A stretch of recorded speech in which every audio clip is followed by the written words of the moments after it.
From City Hall to the slammer, 8 U.S. mayors brought down by scandal. New York City Mayor Eric Adams, who was indicted on Thursday on 5 federal counts, is not the first mayor to face criminal charges.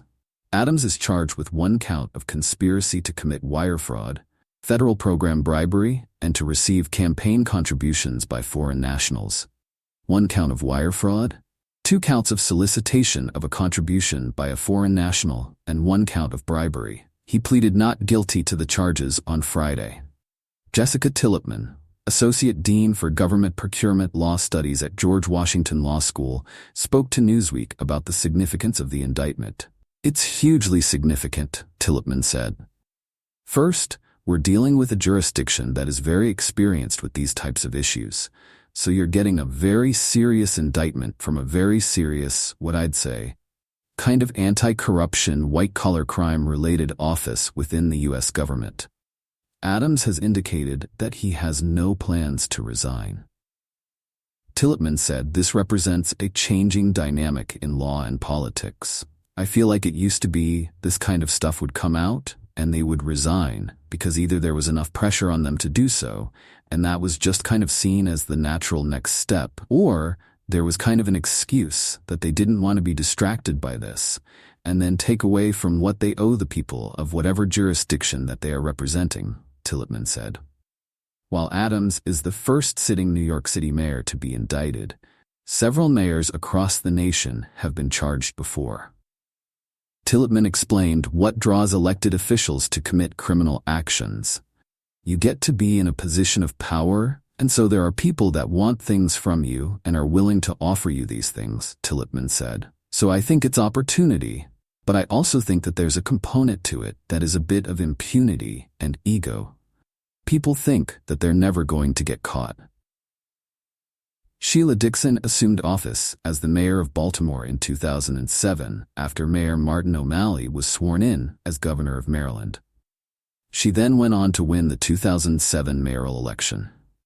The first female mayor of the city quickly became surrounded by scandal as she was indicted on 12 felony and misdemeanor counts in 2009.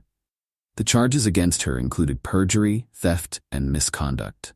Dixon was accused of misusing over $600 of retail gift cards donated to City Hall for needy families.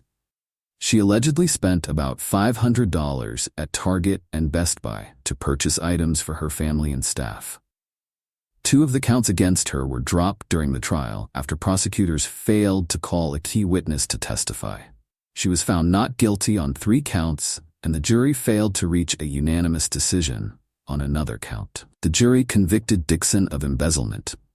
She was sentenced to 4 years of probation and was ordered to donate $45,000 to the Bad Gaddy Foundation and to serve 500 hours of community service at Our Daily Bread. She also had to sell items she purchased with the gift cards. Dixon resigned as mayor and was banned from seeking office while on probation. She ran for re-election as mayor in 2016, 2020, and 2024, losing in the Democratic primary in each of those election cycles. Ray Nagin was first elected as mayor of New Orleans in 2002 and led the city through Hurricane Katrina. He was re-elected in 2006 and served until 2010. 3 years after he left office, Nagin was indicted on 21 charges, including wire fraud, conspiracy, bribery, money laundering, and filing false tax returns. He was accused of taking over $500,000 in payouts from businessmen in exchange for city contracts valuing millions of dollars. Nagin was found guilty on 20 counts. He was sentenced to 10 years in prison and ordered to pay $585,000 in restitution. He completed his prison sentence in March. Patrick Cannon was elected as mayor of Charlotte in 2013. He declared his candidacy after Mayor Anthony Fox decided not to seek re-election and accepted a position as U.S. Secretary of Transportation. Cannon had been serving as mayor for nearly 4 months when he was arrested in March of 2014 on multiple corruption and bribery charges. The charges followed a sting operation by the FBI dating back to 2010, when Cannon was a Charlotte City Council member. He was accused of accepting more than $50,000 in bribes. Cannon resigned as mayor shortly after his initial court appearance. In June of 2014, he agreed to plead guilty to 1 count of honest services wire fraud. For nearly half of my life, I have had the honor of serving the people of Charlotte. Much has been given to me in the way of the public's trust. I regret having acted in ways that broke that trust. For that, I am deeply sorry. Cannon said in a statement after pleading guilty.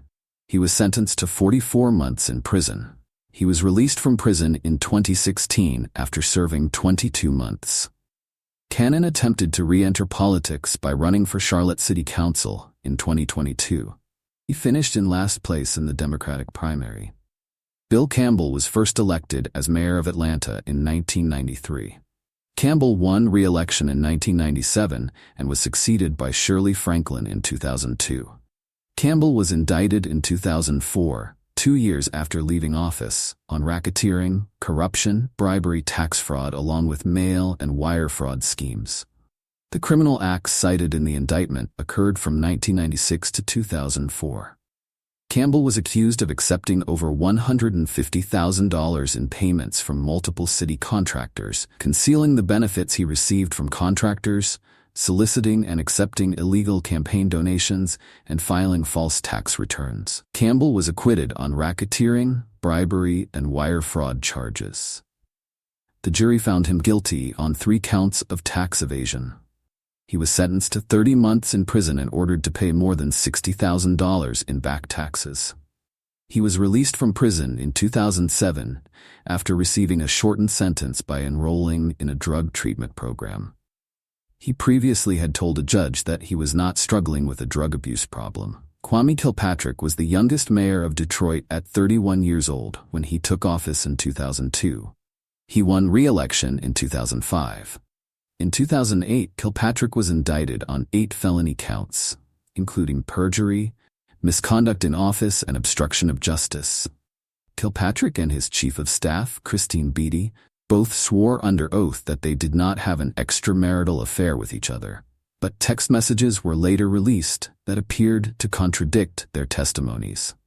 Beatty was also charged in the indictment. She had resigned as chief of staff prior to being indicted. Kilpatrick agreed to resign in September of 2008 and pleaded guilty to 2 felony counts of obstruction of justice. He was sentenced to 4 months in jail. He was indicted on new corruption charges in 2010 alongside his father Bernard Kilpatrick, an aide, a contractor, and the city's water department chief. Kwame Kilpatrick was sentenced to 23 years in prison in 2013. His sentence was commuted by former President Donald Trump less than 12 hours before he left office. Mr. Kilpatrick has served approximately 7 years in prison for his role in a racketeering and bribery scheme while he held public office. During his incarceration, Mr. Kilpatrick has taught public speaking classes and has led Bible study groups with his fellow inmates, the White House said in a statement. Tony Mack was elected as mayor of Trenton in 2010.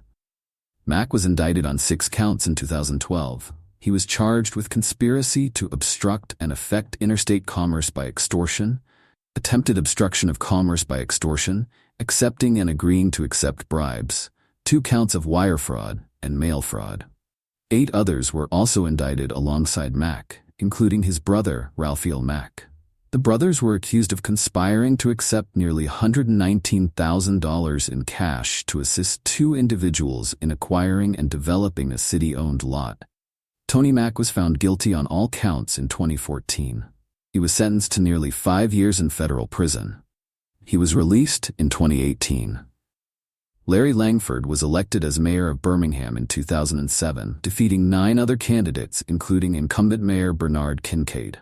In 2008, Langford, Montgomery investment banker William B. Blount, and former state Democratic chairman Al LaPierre were indicted on 101 counts, including bribery, fraud, money laundering, and filing false tax returns. Langford was accused of receiving $235,000 in bribes and engaging in a long-running bribery scheme. He was convicted on 60 counts, which resulted in an automatic removal from office. He was sentenced to 15 years in prison, but he was released in 2018 after his sentence was commuted due to life-threatening health issues. Langford died in 2019 at the age of 72. Buddy Cianci was the longest-serving mayor of Providence, serving from 1975 to 1984 and again from 1991 to 2002. Cianci was required to resign by law in 1984 after pleading no contest to an assault charge related to an altercation with a contractor. After resigning, Cianci attempted to run in the special election, arguing that he received a 5-year suspended sentence instead of prison time. The Rhode Island Supreme Court ruled he was ineligible to run. Cianci later ran for mayor again and was re-elected in 1990. He was indicted again in 2001 on charges of racketeering, conspiracy, extortion, witness tampering, and mail fraud with several other city officials. Cianci was acquitted of 26 charges but found guilty of racketeering conspiracy, running a corrupt criminal enterprise. He was sentenced to 5 years in federal prison in 2002 and required by law to resign as mayor. Cianci was released from prison in 2007. He went on to host a radio show and ran for mayor in the 2014 election. He narrowly lost the election. He died in 2016 at the age of 74.